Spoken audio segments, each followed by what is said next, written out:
नमस्कार मित्रों। अनुदेशकों के लिए सुप्रीम कोर्ट से बड़ी और खुशी की खबर आ गई परसों और उन्हें 17,000 रुपए मानदेय देने का आदेश भी हो गया। लेकिन इस जजमेंट में जस्टिस पंकज मित्तल की बेंच के इस आदेश में बहुत कुछ ऐसा है जो न सिर्फ अनुदेशकों से ताल्लुक रखता है बल्कि उसका शिक्षा मित्रों से भी बहुत गहरा ताल्लुक है, बहुत गहरा संबंध है। यह आदेश कई मायनों में ऐतिहासिक है और इस आदेश के ऐसे कई पहलू हैं जो न सिर्फ अनुदेशकों के काम के हैं बल्कि शिक्षा मित्रों के काम के हैं। वो आदेश के पहलू क्या हैं, इस वीडियो में मैं आपसे आज यही बात करने वाला हूं। और पिछले वीडियो में जो अनुदेशकों वाले आदेश के दिन मैंने आप सबके समक्ष रखा था, उसमें भी मैंने ये बात अंडरलाइन की थी, हाईलाइट की थी कि वो कौन सी बात है जो इस आदेश में सबसे ज्यादा वैल्यूएबल है, महत्व की है। और जो बात मैंने सबसे पहले रखी थी वो ये थी कि इस आदेश का सबसे महत्वपूर्ण पहलू है अनुदेशकों को डीम टू बी रेगुलर कहना, मतलब नियमित होने के बराबर बताना अनुदेशकों को।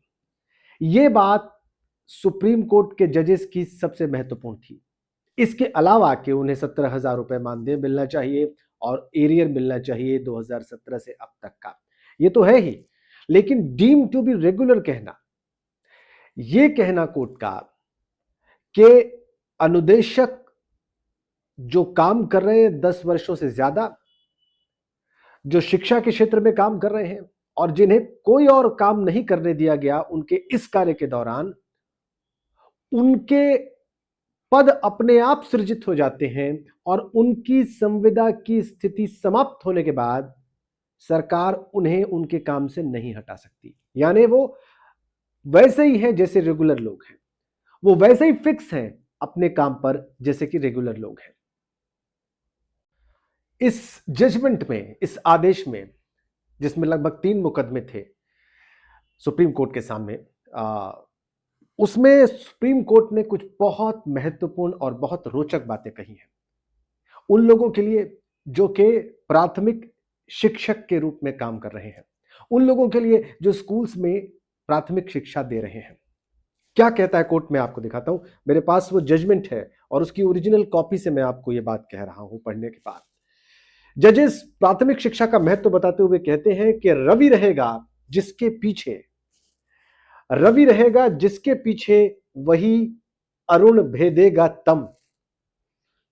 कितनी सुंदर बात, महत्व बता रहे हैं जजेस, माननीय न्यायाधीश। रवि रहेगा जिसके पीछे वही भेदेगा तम, वही अरुण भेदेगा तम। और गुरु की महिमा का बखान करते हैं वेद सूक्ति से, लिखते हैं फॉलोइंग कपलेट इन संस्कृत, लिखा जाता है, गुरु ब्रह्मा गुरु विष्णु गुरु देवो महेश्वरा गुरु साक्षात पर ब्रह्मा तस्मै श्री गुरुवे नमः। और इसके अलावा फिर लिखते हैं जजेस कि गुरु गोविंद दोऊ खड़े काके लागू पाए, बलिहारी गुरु आपने गोविंद दियो बताए।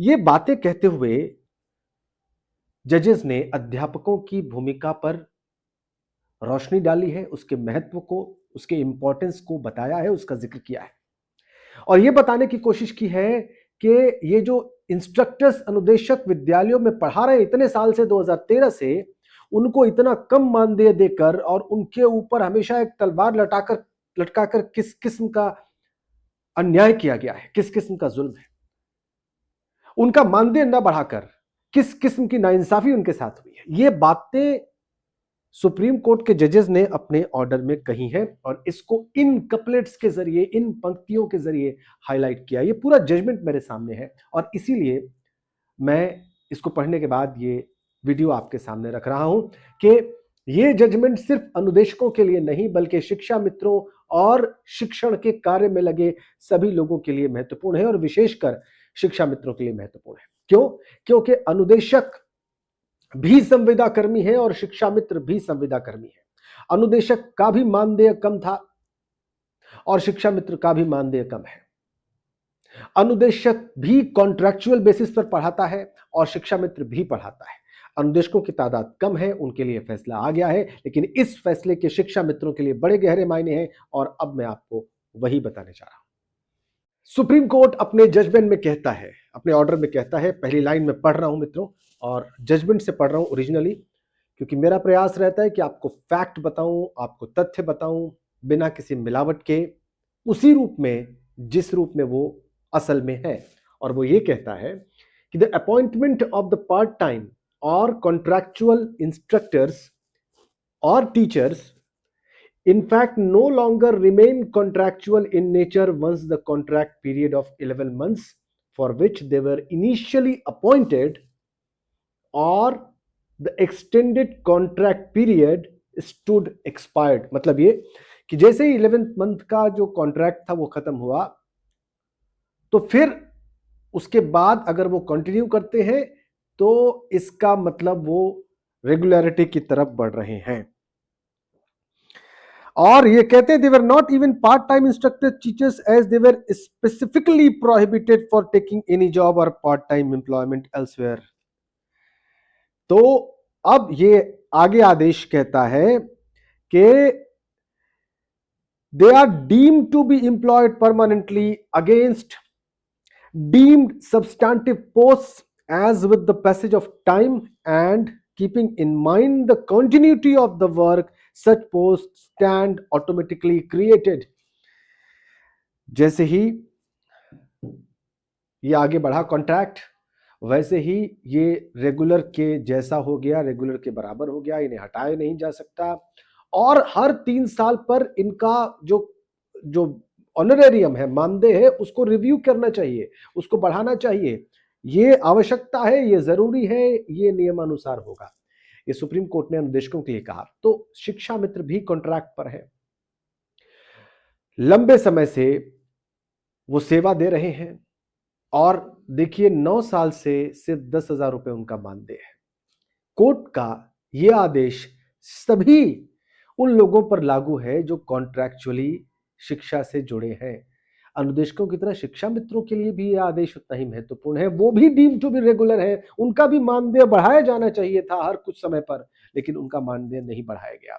तो जो नाइंसाफी की बात सुप्रीम कोर्ट अनुदेशकों के लिए करता है, लगभग वैसे ही नाइंसाफी तो शिक्षा मित्रों के साथ भी हुई है, क्योंकि वो भी अध्यापन के कार्य में इन्वॉल्व है, ज्यादा लंबे समय से इन्वॉल्व है, लेकिन उनके साथ वो इंसाफ नहीं हुआ।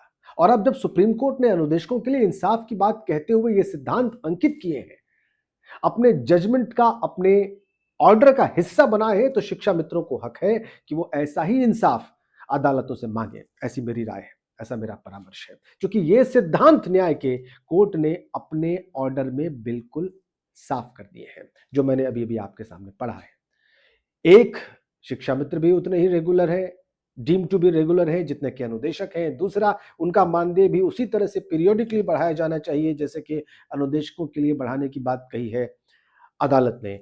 और सबसे महत्वपूर्ण बात यह कि उन्हें भी न्याय मिलने का उतना ही अधिकार है, उन्हें भी उतना ही न्याय पाने का अधिकार है जितना कि अपने अनुदेशक मित्रों का है। तो अनुदेशकों के लिए जो खबर आई है, इसके लिए, इस खबर के शिक्षा मित्रों के लिए भी बहुत गहरे मायने हैं, और ये मैंने ये जजमेंट पढ़ के आप सबके समक्ष रखा है।